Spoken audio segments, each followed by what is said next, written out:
Let's talk about it.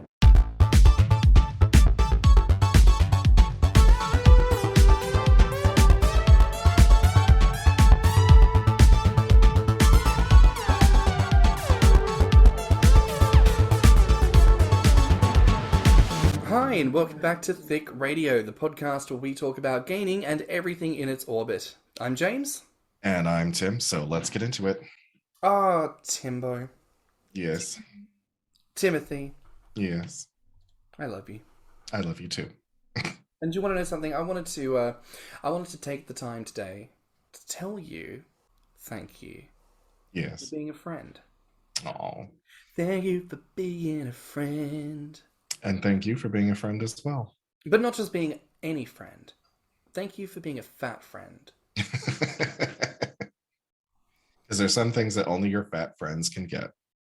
Well, you know, as much as we might be saying this for the sake of a joke, like, it is actually very true. Like, the kind of sociability, the whole, I don't know, the experience of just being fat.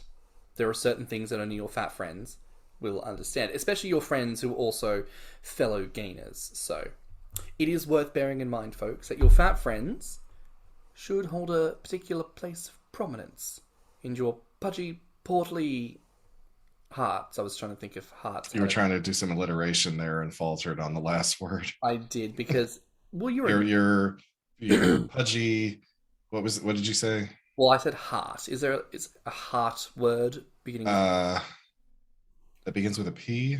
Pulse machine, I guess. Yeah, I guess that would be as close as you could get. Your pudgy, porky pulse machine. That sounds like a title to a bad porn. To be fair, that's what I call my dick. My pudgy, porky pulse machine. Ah! See, this is where you hope that we're going to be, deep topics and really profound things to say, but at the end of the day, we're just dick jokes. Yeah, that is the the beginning and the end. Alpha and Omega. The all things come back to dick jokes. But you're a fat friend, and that's all that matters, Tim. I mean, would you consider yourself a sociable person? Yeah, I was not always. It's been kind of a long journey to get to where I am right now in my ease in, social situations. I was very famously a wallflower in my early 20s. People thought that I couldn't speak because I just didn't. I was one of those people who was like, I only speak when I have something to say. And when I was around a group of strangers and like the conversation was in a particular direction or on a topic I didn't feel like I could add anything to, I just sit there quietly and sort of soak it up. But I realized that I was never going to advance socially if I didn't learn how to interact with strangers. So, and I've given credit to this community in episodes past, but like the leather community actually helped me break out of that and feel more comfortable in a situation where I'm surrounded by people that, I might not know that well, or I don't know at all.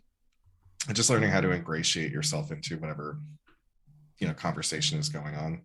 That's fair enough. I mean, I suppose I'd describe myself as a sociable person as well, but I also think that's a bit of a misdirect, because I think you've commented on this in the past. I think my general tone and vivaciousness indicate a sense of sociability and an enjoyment of being around other people, which is true, but you more so than anyone have gotten to see the behind the curtains.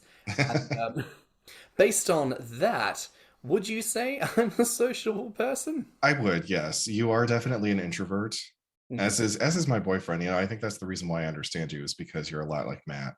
You guys are both introverts. You do love people and you do love being able to socially interact, but it also, you guys work best with a small group or one-on-one, but you do have this sort of, like you said, you have this presence and voice and the cadence of your speech and everything that's a bit like a BBC presenter. So, it gives the sort of air that you are really good in it. Like you'd be great at public speaking. Yeah. I mean, I certainly think a lot of that has just come from like a theater and a performance background. Like you learn, like, how do I talk loud? How do I throw my voice? How do I do accents and impressions if I haven't done those 50 billion times for everyone before. Do people know that I do a Jennifer Coolidge impression, do they? I I don't don't know. think they do. I I don't don't think think they they do. do. I You're don't such a think they you're such a shrinking violet. I would never. You know, do. I've only heard just a soupçon of your abilities. It's the phone of my abilities. Well, I figure here in this moment, allow me to. No, we're not going to do Jennifer Coolidge today. She had a taste. You all know I do that. But no, it's true. Like, I think a lot of that is that adaptive nature about me. And I think, to touch on this for a brief moment, the difference between extrovert and introvert, it's not the way you express that determines whether or not you are an extroverted or an introverted person. It is how you gather your energies. Extroverted people gather their energies by being around other people. They come alive being around other people. They feel more fulfilled in their life, having that more diverse and eclectic friend group. People who are more introverted, not like that at all. I prefer my close friends. I prefer my inner circle. I prefer coffee and cocktails at the bar as opposed to a night out in the club, which is not to say I don't like a night out at the club. I do like a night out at the club, but it is not the way in which I get that energy. So, just as a pointer to anyone who's probably confused about extrovert versus introvert. But I would also say I am a sociable person. I like talking to people. Hello, this podcast.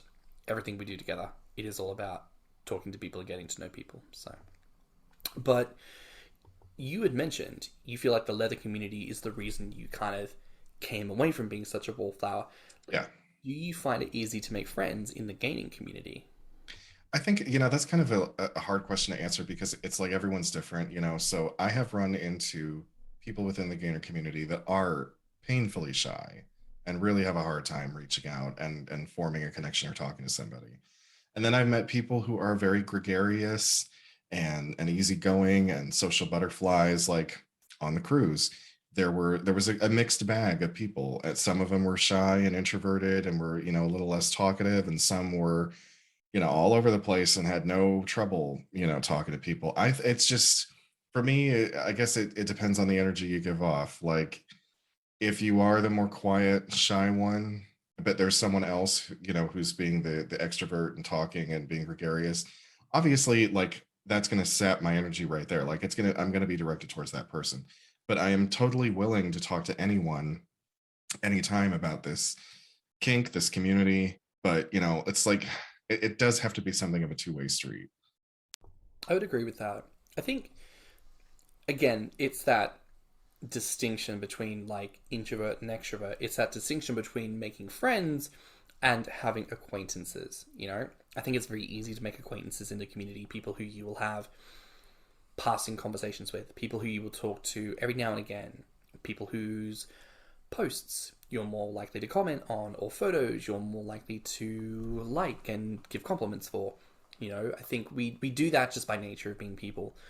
In terms of making friends, I don't know if it's necessarily the easiest thing sometimes, because the friendships that I really reflect on, and yours of course comes top of the list for me. It's like we don't just talk about gaming; we really talk about fucking Everything and anything. everything. And if I use that metric, the list of people I would be quote unquote friends with in the community is extremely small. But also, I don't feel bad about that because I like that diversity of thought. I love that diversity of conversation. How many times do you and I sit down and we'll just ask the other, like, what do you want to talk about today? Like, what do you want to do today? There's so many things we could talk about, so many things we could discuss, so many things we could do that actually, if someone's in a mood to take it in a certain direction, is that sometimes a little bit helpful when it comes to being like, what are we going to talk about? Pick it. It's like there's 50,000 things in the bucket, like which one will it be today? And I just have to say about that, for the listeners, James has been pretty amazing lately because I've been going through a lot of things in my personal life, and just having James to talk to, and him saying whatever you want to talk about, whatever you want to do, I'm here. It has been more helpful than I think he realizes, because it's been something of a tough year thus far, and we're only halfway through it. So I hope that it's going to get better. But you're you being there for me, listening to me, it's really meant the world lately. I love you. I And love I you would too. give you the shirt off my back. If I reflect on the motivation to say the things that I've said, let's say you sent me a message saying, hey, something's happened today and I'm not feeling good. You know, I tend to say something along the lines of, regardless of anything, I'm here, my time is yours, and I'm happy to either talk about it, I'm happy to listen, and I'm happy to just completely bulldoze over that entire topic and take you on a wild ride into some random topic and conversation elsewhere, if that means distracting you, if that's what you need. Or I'm happy to suggest we watch a movie together or talk about anything you want, whatever you feel that you need, I'm happy to do. Because to me, in that moment, it's like, I don't want to presume as a friend, like, I know what's best. I think there are some moments where, like, as a friend, you do kind of pick up and you're like, I know what this bitch needs. Yeah. But sometimes, and especially when there are things that are a bit traumatic or things that are a bit difficult to process, you can't know the nuance of what someone needs. And the best thing you can do as a friend is make yourself available as a blank slate. Like a stem cell that could morph into any kind of cell, like a vanilla ice cream that you could flavor with any topping. Be the friend that you're not going to presume what this person needs. Allow them to tell you. They're the one who needs a friend.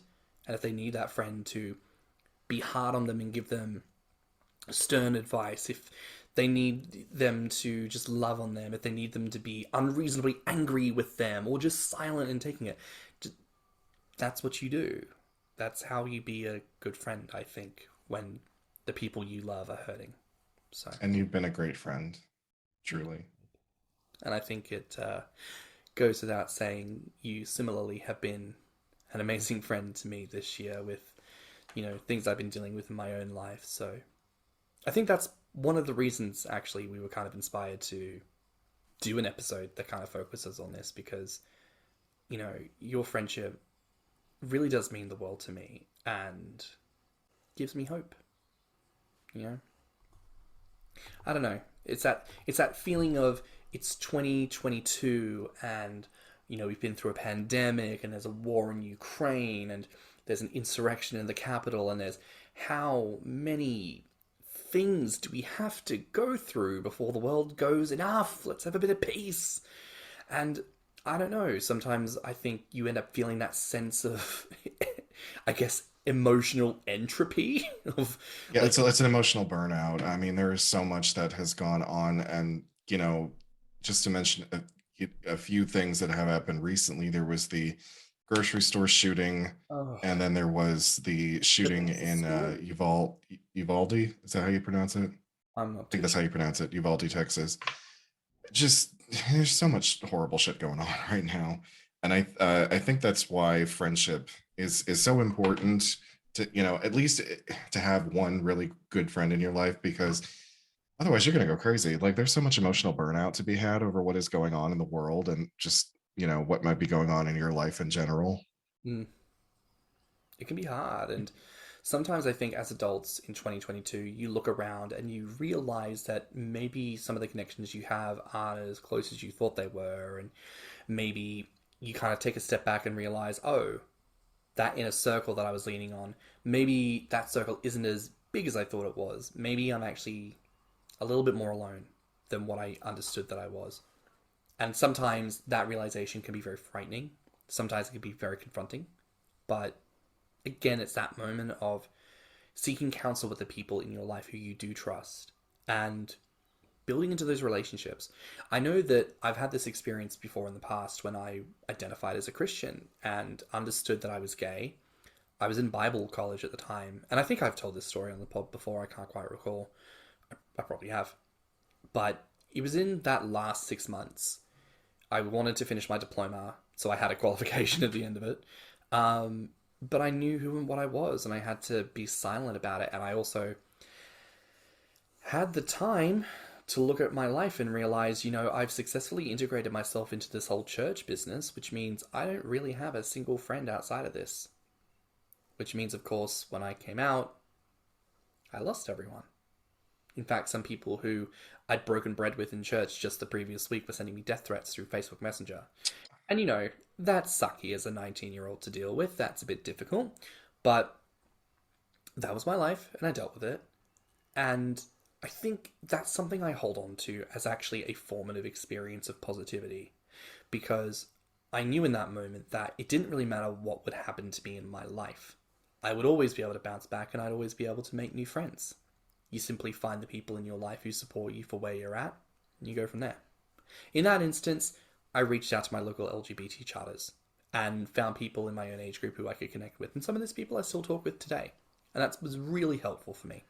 So I think for anyone in 2022 who's struggling with the whole, we're stuck in lockdown, we're stuck at home, we're questioning friendships, or we're feeling the burnout and we're not sure what's going on anymore, there is light in that still.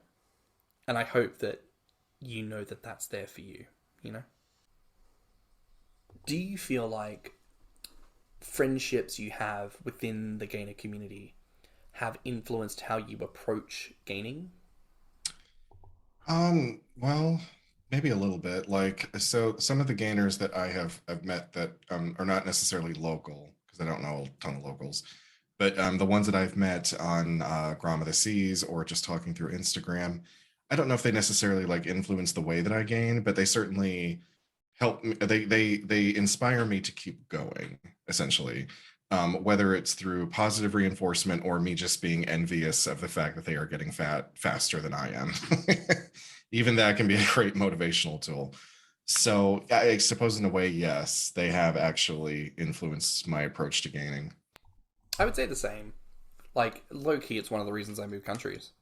Because where I grew up, there wasn't really a community, and even in different cities around Australia, there were sort of pockets of people who had their own friends, and I think that's fine. But I wanted the opportunity to meet a lot of new people, and I think I've done that. It's been a rewarding experience being in the UK and kind of seeing what the community is like here, and knowing that the opportunity to actually meet some more regular feeders as well. That's been a life-changing experience. It's certainly given me a stronger idea of what I want and what I don't want when it comes to a more intimate personal connection when it comes to gaining.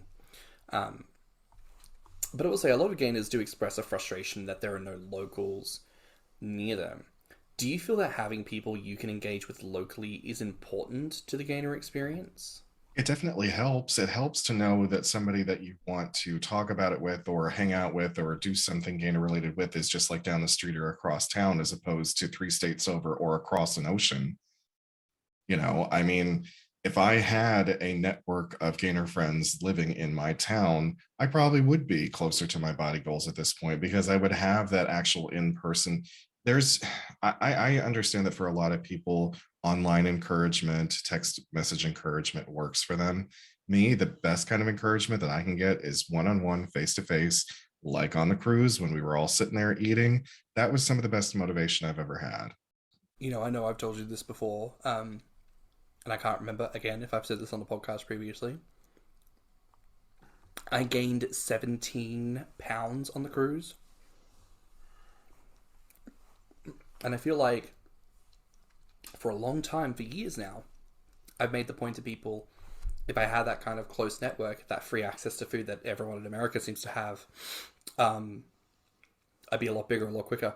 And I think the cruise kind of proves that, So there is also something very edifying about knowing my body enough to know what the truth of it was. And when I had the opportunity to kind of showcase it, I met that challenge and exceeded those expectations.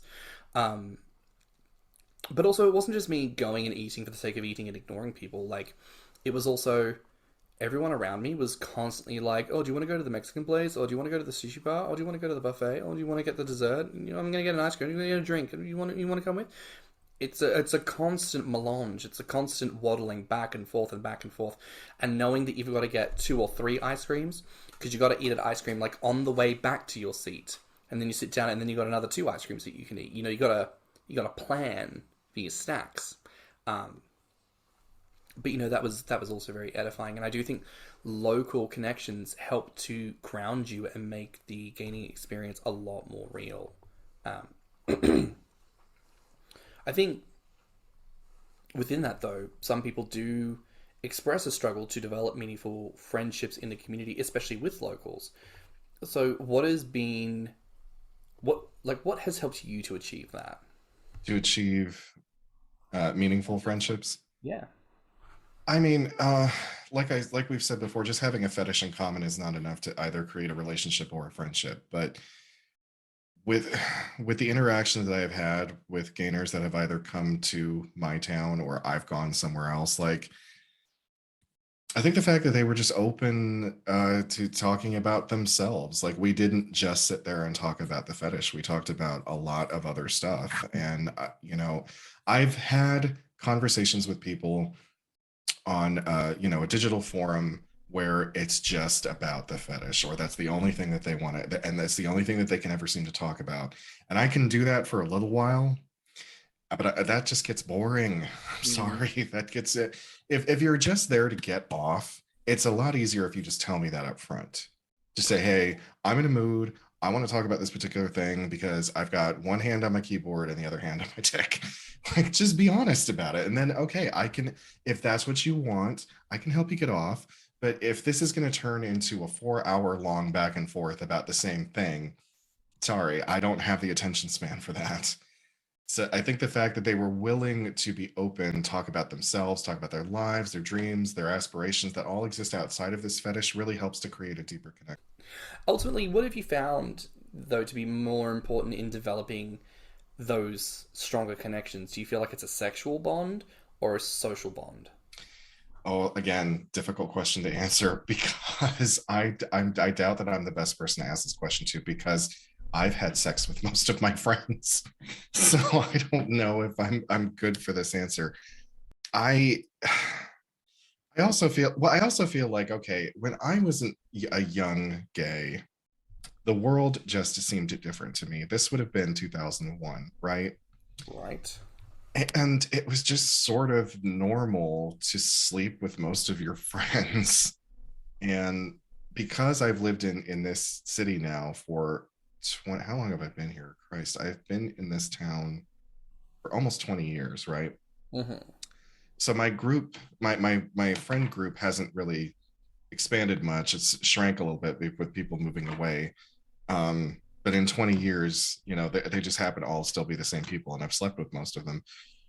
I think that if it starts off as a sexual bond, just try to make sure it develops into a social one. Right. Well, fair enough.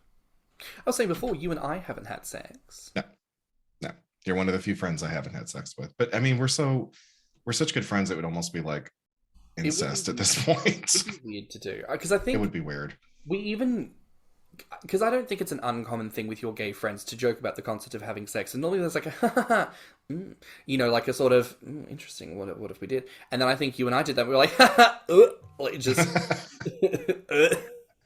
Well, just so that they don't get confused, like it's not that we find each other repulsive or anything. It's just we're so. I mean, I honestly think James and I are soulmates, Yes. and we're soulmates on that friendship level where it's just not there. Like we're not thinking about it that way. We couldn't do that. I think we even spoke about this as like a joke. If we became those people who got drunk to the point of like one of us is like stripped off naked and is like running around like an idiot, the other one's gonna have to be like, okay, I'm gonna have to address this now and like get a towel around him and be like, okay, buddy, let's get him in the bed. Oh Christ, he's peeing down his leg. Oh God, okay. Um, For the record, I have never done that, no matter how drunk I've been. I once Okay, so when I was moving from Australia to the UK, because I was quite close with some of my old work peeps, they decided to throw a sort of mini party in one of their backyards, which had this really lush spot view of the river, and a garden that needed work, which is why I didn't feel bad about absolutely chunga the fuck out of the garden bed. It was awful. I drunk so much, I was sick everywhere. And bless her, one of my good Judies, she had a cup of tea waiting for me, which I sipped at and finished, and went, thank you. And then turned right back to the garden and continued again. So I've certainly been emotive, shall we say, from the chimney. not from the basement or from the Well, the basement's usually the euphemism for the asshole. What would the urethra be? The garden hose? I have no idea. Yeah, yeah. I've never leaked out of the garden hose on a drunken night out, shall we say?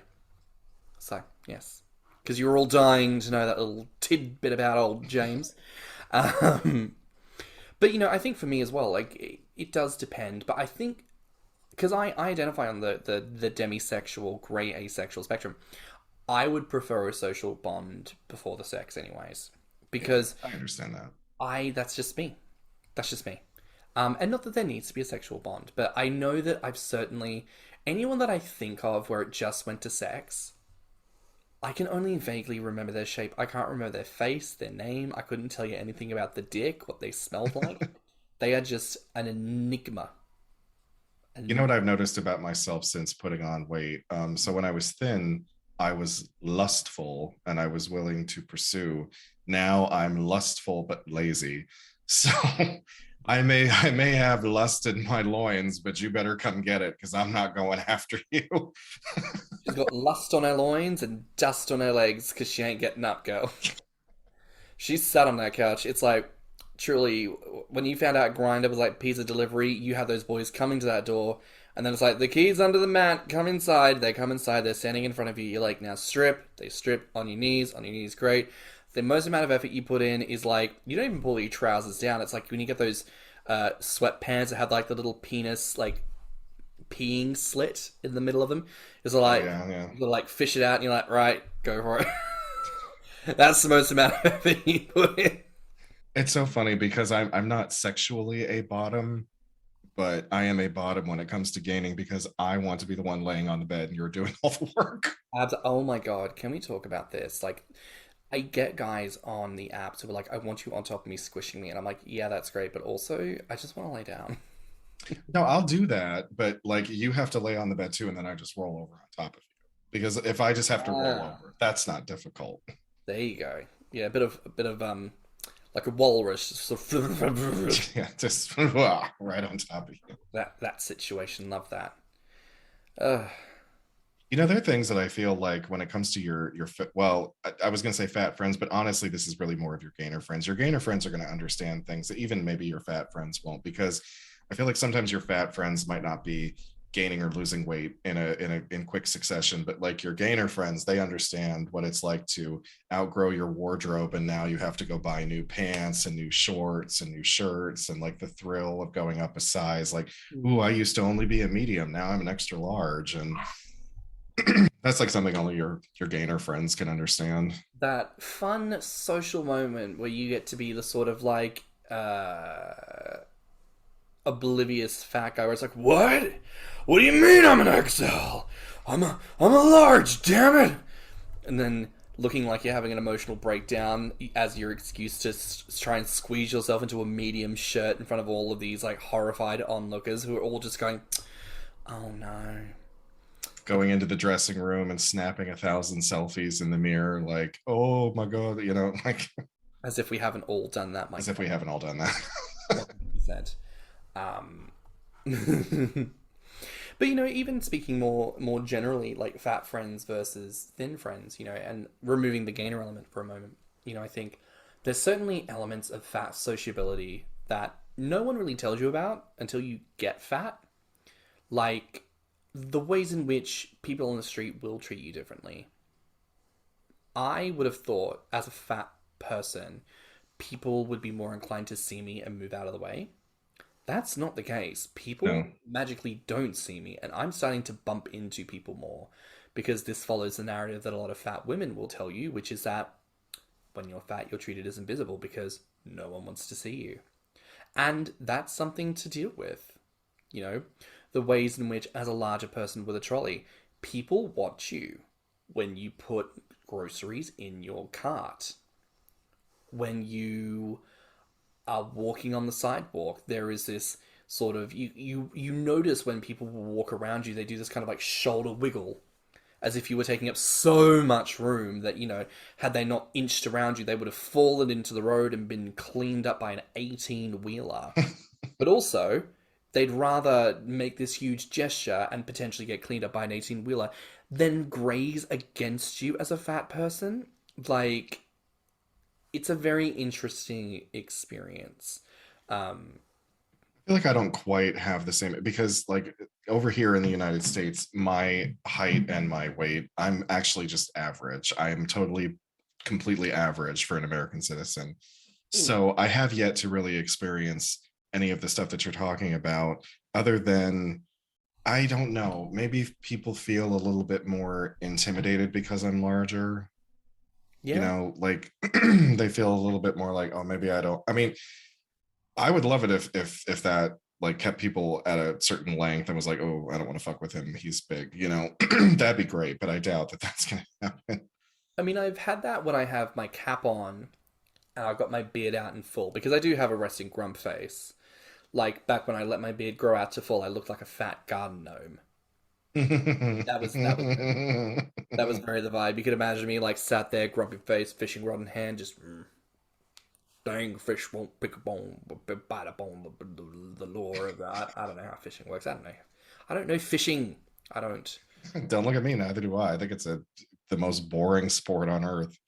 I mean, theoretically, it could be like a gainer sport. Like all it involves is like sitting in a resting chair, having snacks and beers That's true. while you sit around and wait. A call to action. Any listeners who are passionate about their gaining and fishing and feel that's an intersection that can be discussed, you can reach us at thiccradio@gmail.com. Let us See, know. I feel like if I were out on a boat, like obviously a cruise ship is different, but just a regular boat, and it's me and a couple of gainers, and we're like out in the middle of the water, and there's nobody there, and like they've got their fishing poles in the water, I'd be like, can't we just have sex or something? Like, I'm getting very bored. I was about to say, they would have their poles in the water, and you would have their poles in each and every one of them chubby little buttholes. You would be going around. You would be coming up behind them like, "Hey, let me help you out with that." Got a bit of special bait to go on the end of that rod. God, I'm such a slut. But it's why we love you because you're a slut and old, and that's I'm an old slut. Yeah, I'm an old. Wow. That's why I'm Pat. I'm an old slut. I'm You're Patsy. I'm an old drunk an slut. old drunk. You are basically T.S. Madison, who I think I is hate you for that. what? She's fabulous. What? What is the I problem? know. I know. It's just I don't want you to be right. That's the point. But You don't know me. that's why we're such good friends, girl. Because I know the truth. I know. It's like that moment when we were at one of the specialty restaurants and you were like, oh, are you going to pick up the plate and lick it? And I was like, you don't know me. And then you proceeded to more or less like. I did, for the record, I did not pick it up and lick it, but I did everything up to that. Oh my god! But I think you truly only didn't do that to like Because the stomach camera was on me. we were filming and we're like, "Go on, fat boy, do it." If the camera was off, maybe I would have done it, but then that would have been extremely gauche, and I'm nothing if not at least polite. Oh, but that food was good. It was so damn good. Do you know what? That was one of the best meals I've ever had, actually. I still think back to the lobster bisque in a spoon. Mm. That was just fab. But I remember the mushroom snot. That I didn't care for. The mushroom snot. That was weird. I did not like the clear tomato soup. I thought it was fine. I did like that, and honestly, here's the weird thing about that clear tomato soup. I would have had that in like a tumbler cup and just been sipping on it all day. Like it was really refreshing, and I'm a person who doesn't even like tomatoes.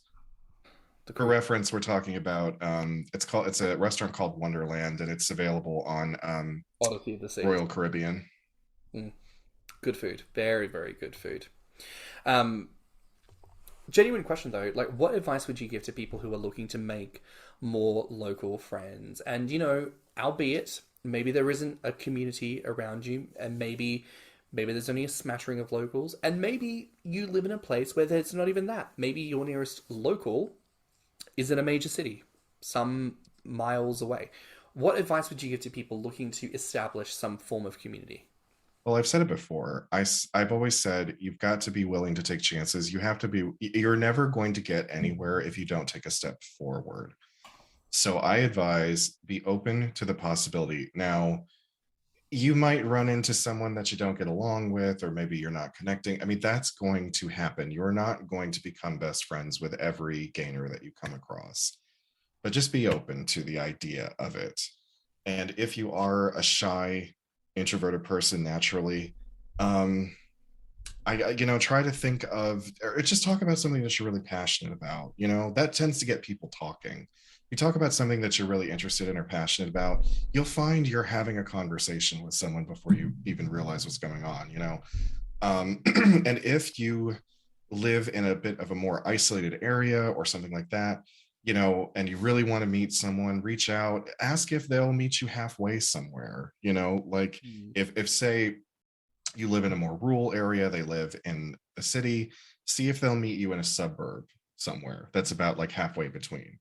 I'm willing to do that for people. So a suburb normally has a really nice, like, a weekend cafe. mhm. Somewhere that does, like, a lovely breakfast, a coffee, and that's all you really need if you're looking to get to know someone and make a potential friend.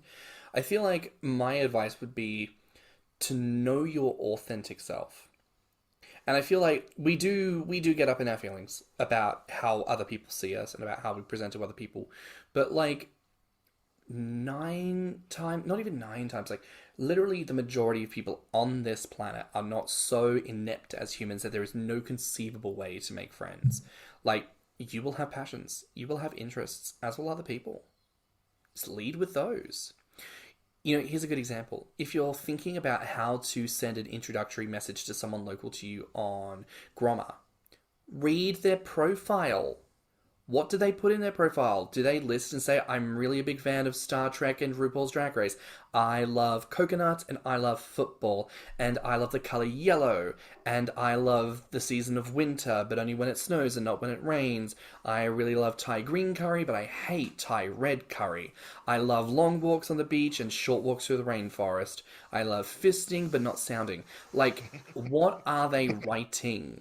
I love to walk along the beach with the wind in my heart and meaningful thoughts in the air. I'm borderline shy. While sorry, I went off on a tangent. I'm sorry, listeners, that we reference Absolutely Fabulous all the time, and I couldn't help it. No, you're quoting the dumb blonde from when she's in the hot tub with Marshall. Yeah. Pip pip cheerio, old chap. Hi, my name is Cherish with a Y. Fuck me. I And then do just greeting cards for all occasions, births, deaths, reincarnations, coming of spirits.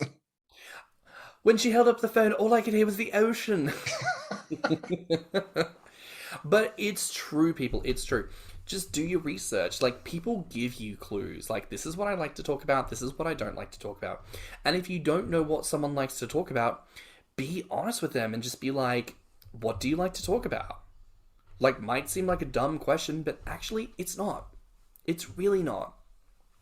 Said it before, you can always, like, one of the best ways to get a conversation started with me is reference old movies, comic books. I Love Lucy.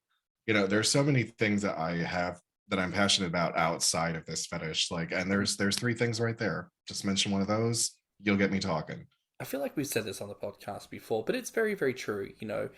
It all comes down to a willingness to connect. And I think that's kind of the main thing. Sometimes we get so up in our heads about like what it looks like to try to make friends and what we expect out of a friendship that we trip ourselves over before we even get to saying hello. And that's where shit gets weird, because if you say hello and then you get all weird up in your head about it, and then you become that person who's all like, and people are just like, oh my god, no. So that's the advice. Do your research on people. And you know what else is really great about being open to all of that is you might discover something that you hadn't known before. Like, I introduced a gainer to designing women. He had never seen it before, and now he's hooked. It's on my to-watch list. Tim and I shall be watching that at some point in the future. And in fact, a lot of old Hollywood films I hadn't had the opportunity to see. I'd always intended to see them, I'd just never seen them. Tim, being 87, sat me down, dusted off his petroleum. Bitch. He dusted off his petroleum records. Bitch. He wired in at the radio tower. He took me down to see the talkies. And he said, "Where, see?" One time when I was driving past Mulholland Drive, I actually picked up a radio frequency in my fillers. And then Tim said, "Did you know that the First World War is over?" That Archduke Ferdinand, gone too soon. You're a mess.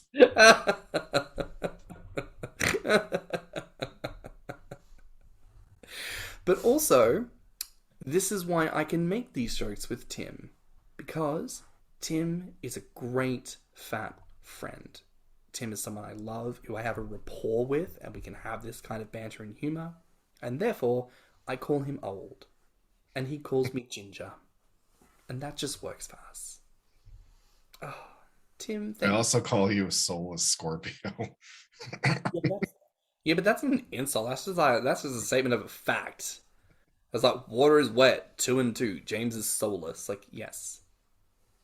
And I don't have anything against Scorpios, just so the listeners are aware. I'm with a Scorpio, so.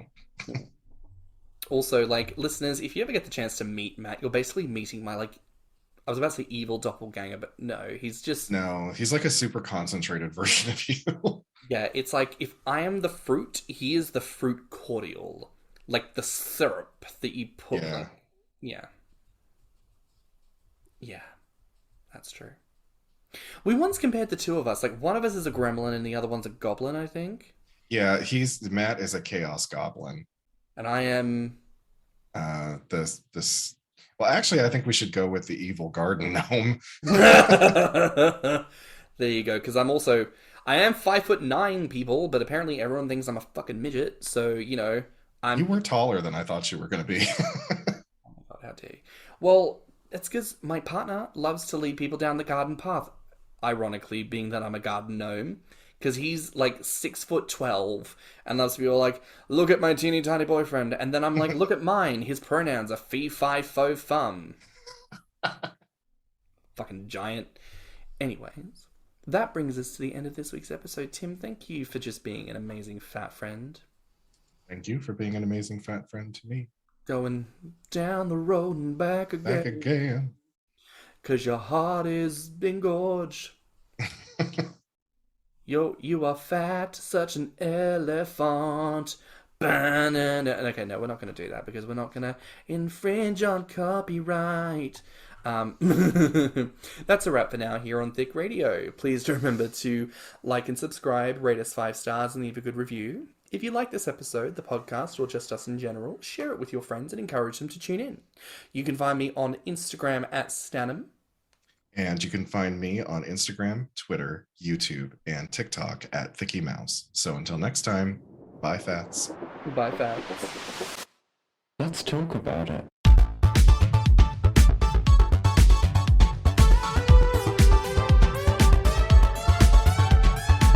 Thicc Radio is a Patreon and Enter app podcast produced by Stan and Thicc Mouse. Mixed and mastered by stannnum. Our artwork is provided by Lokitu. Our theme song is provided by Spotify.